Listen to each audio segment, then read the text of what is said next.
Hello everyone.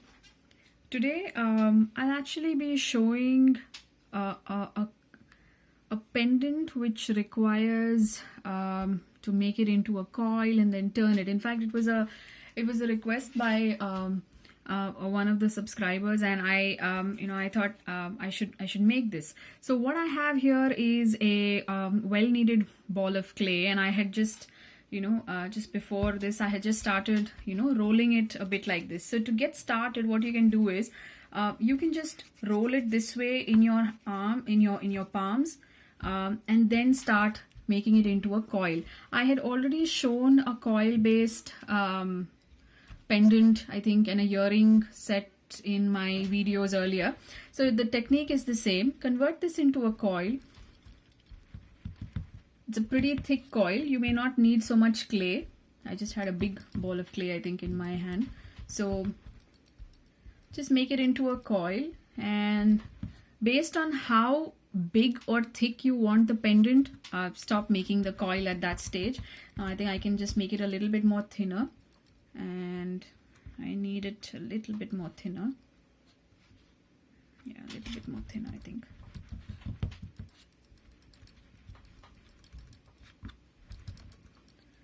Yeah, I think this should be, yeah, this is still pretty thick. I'll just cut a portion of this because I don't want it this big. Then I can start.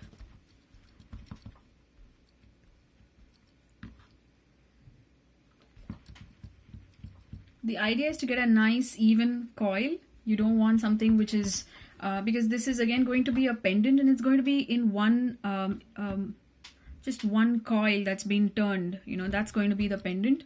So make sure your coil is nice and even. Once you're okay with the thickness, yep, I think I'll be okay with this. Once you're okay with the thickness, what you can do is, what I would at least do in this case is, I'd just cut off a little bit more, because this is definitely not this is not how long I would want a pendant. I would use my X-Acto knife, and I would just draw a line, rather cut through completely in the center, because this would take off a lot of the weight from the piece. I would just, so now what happens is I have a nice flat rest. The next step is giving it a turn. When you're turning this, just make sure you are not getting any kind of cracks, and like you see, I don't seem to feel any, I'm not getting any cracks as such.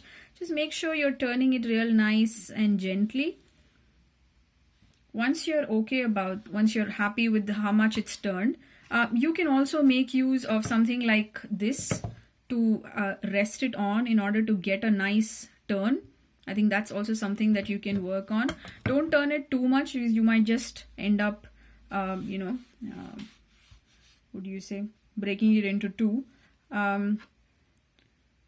Just make sure, if you see there are some little superficial cracks, not very, very small ones, so you just cover it up from time to time.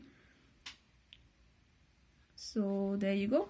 I have a nice, beautiful curved piece here, more like almost like a horseshoe. And I would just cut off. Again, because this is a one piece pendant, you don't want it to be way too long as well. You might end up making the piece a little too delicate, because any damage, you would just, the whole piece is ruined. So once if this is the size you're looking at, this is how it looks behind, this is how it looks in the front, think you can obviously begin to start working on it. See, it's got a nice little horseshoe, almost half the horseshoe actually. And then, you can begin to start designing it. So design, again, I'll leave it up to you. In this, I would not, I wouldn't put a hole. I would prefer putting U-pins.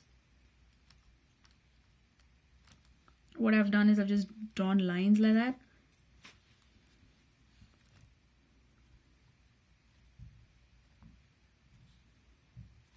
So I have some designs like that.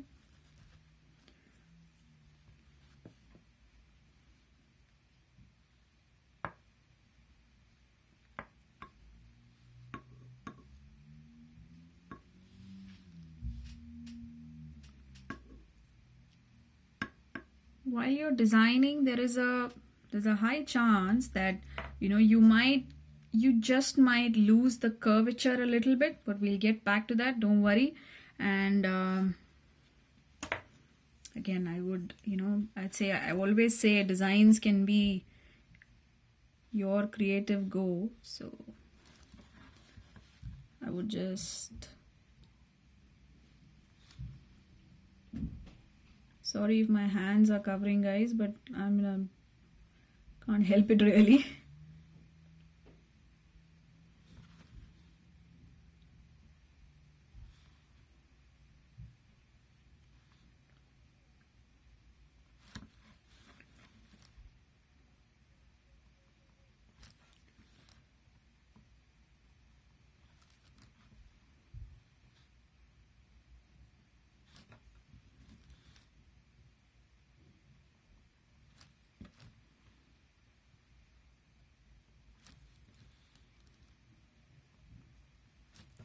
So there you go, you have it. So once the piece is done like this, once it's done, you may just want to make sure you correct that particular curvature, and once you're happy with it, leave it alone. Don't lift it and keep moving it around, because till it dries at least, because as it dries, it is going to expand in this manner a little bit. So just make sure you've curved it really well in this portion. And obviously, you can have U-pins like this with Nichrome, made with Nichrome wire.